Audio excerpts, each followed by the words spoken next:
Hema Malini, dream girl की अनकही कहानी। हेमा मालिनी, जिन्हें ड्रीम गर्ल के नाम से जाना जाता है, भारतीय सिनेमा की सबसे प्रतिष्ठित अभिनेत्रियों में से एक हैं। उनका जीवन संघर्ष, सफलता, प्रेम और विवादों का अनूठा मिश्रण है। उन्होंने न केवल बॉलीवुड में अपनी जगह बनाई बल्कि राजनीति में भी अपनी एक अलग पहचान स्थापित की।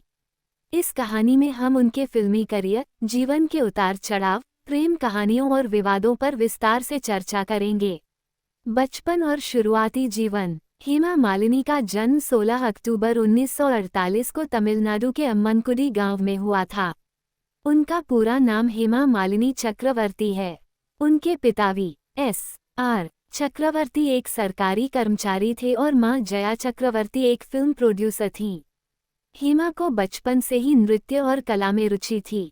उन्होंने भरतनाट्यम, कुचिपुड़ी और मोहिनीअट्टम में प्रशिक्षण लिया। उनकी मां चाहती थी कि वो फिल्मों में जाएं और इसी वजह से उन्होंने तमिल और हिंदी सिनेमा में अपनी जगह बनानी शुरू की।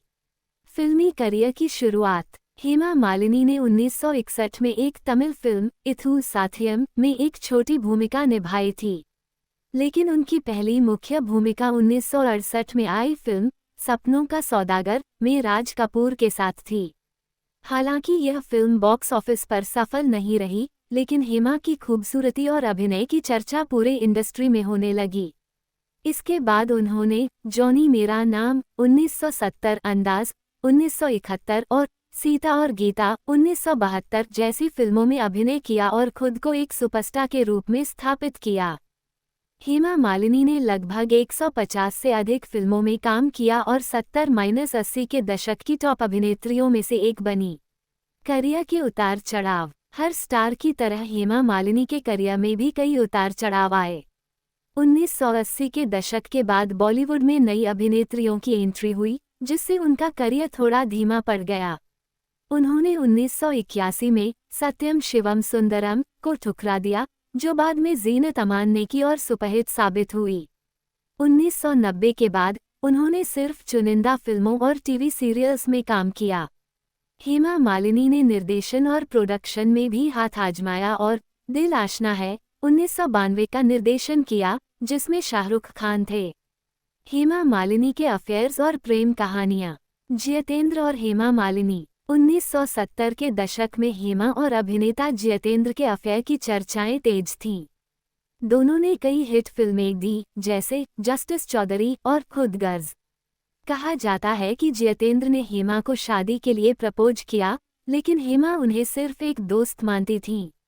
धर्मेंद्र और हेमा मालिनी। धर्मेंद्र और हेमा मालिनी की प्रेम कहानी बॉलीवुड की सबसे मशहूर और विवादास्पद प्रेम कहानियों में से एक है।